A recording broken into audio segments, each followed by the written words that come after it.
Santa in the City by Tiffany D. Jackson.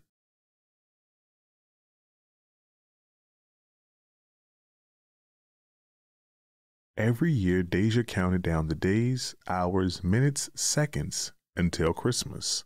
But some kids at school didn't believe in Santa like she did.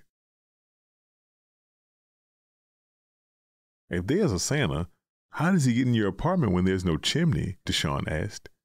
"That sleigh can't fit nowhere and reindeer can't fly." "And no one can live at the North Pole," Carmen said. "Face it, Deja, there is no Santa. Even if there was, he'd never visit us in the city." That night, Mommy found Deja in her room crying. "What's wrong, Deja?" "Mommy, tell me the truth. Is there really a Santa Claus?" "Of course there is, baby girl." "But how does Santa get inside of our house if we don't have a chimney?" Mommy smiled. "Deja, magic always finds a way. Come, let me show you." She took Deja down to the first floor, where Mr. Clark was painting the front door. She pointed to the big keychain hanging off his tool belt. "Santa's got a special keychain like our super Mr. Clark. His key is magic and opens all the apartments in the entire world." "Oh," Deja said. "Makes sense." "Okay, but where does he park his sleigh?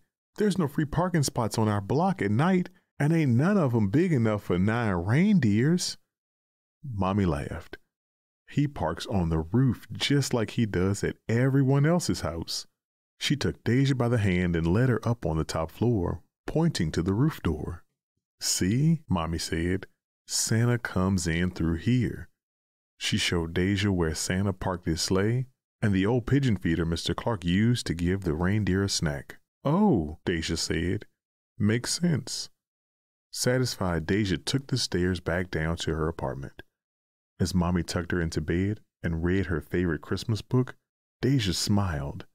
Deshaun and Carmen were wrong. Santa did come to their city. But the next morning, as Deja left for a day of Christmas shopping with Mommy, she couldn't help noticing how different her neighborhood looked from ones in their book. The buildings on her block didn't seem ready for Christmas. She tugged on Mommy's coat. "If we can't decorate our building, how will Santa find us?" "The mayor puts up extra special lights all around the neighborhood," Mommy said. "And we always put lights in our windows so Santa won't miss us." "Oh," Deja said, "makes sense." But as soon as they walked into the corner bodega, another question popped into Deja's head. And then another, and another. She almost didn't hear Mr. Ortiz say her breakfast sandwich was ready. "Hey, little mommy, what's on your mind?" Mr. Ortiz asked. "Mr. Ortiz, can reindeer really fly?" "See, mommy, they're just like chickens.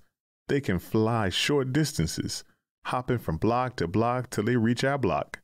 "Oh," Deja said, "makes sense." But even later that afternoon, as Deja and Mommy finished shopping, her head was so full of questions, she thought she might burst. She pointed to Santa Land and asked, "Okay, how can Santa be at King's Plaza, at Macy's, and up at the North Pole making all our presents at the same time?" Well, those men are special elves representing Santa. They listen to the wishes of all the little kids around the world, then report back to the big boss, old Saint Nick. "Oh," said Deja, "makes sense." The next day was Christmas Eve, and Deja's entire family gathered at her auntie's house where they had a big feast. She played games with her cousins and danced with her uncles like she did every year, but it was hard to enjoy herself like she used to. She still had so many questions about Santa, and luckily there were lots of people around to ask. "Uncle Ronnie, how can Santa live up at the North Pole? It's really cold up there," Deja asked. "Well, Santa works in the tunnels underground like the subway, where it's much warmer, plus he drinks plenty of hot cocoa." "Oh," Deja said, "makes sense." "What about when we visit Grandma and Pop in Jamaica? We're in a whole other country. How does he find us there?" Oh, that's easy, her Auntie Casey said. Your mommy sends him a postcard to tell him where we'll all be. Oh, Deja said. Makes sense. Back at home, Deja left milk and cookies for Santa, but her head still swirled with questions, like where do other kids put their stockings if they don't have a fireplace? Or how does Santa make it to all their cities in one night? Or has he delivered presents to the wrong house like the mailman sometimes does? Doesn't Santa's tummy hurt after eating all the cookies everyone leaves him? She asked Mommy. Santa doesn't eat all the cookies, Mommy said. He eats some, but has a magic sack he puts the rest in so he can share with the elves when he gets back to the North Pole. I've even packed them up for him. You mean you've met Santa? Yep. He asks grown-ups to help since he has lots of stops to make in one night. Oh, she said. That gave Deja an idea. After Mommy tucked her into bed, Deja only pretended to go to sleep because there was only one person who can answer all her questions, Santa himself. She waited until her mommy was asleep before sneaking into the living room, but she just couldn't stay awake. She didn't hear Santa park his sleigh on the roof, or see him come down the steps, or use his magic key to open the door, or leave out the toys she asked the special elves for.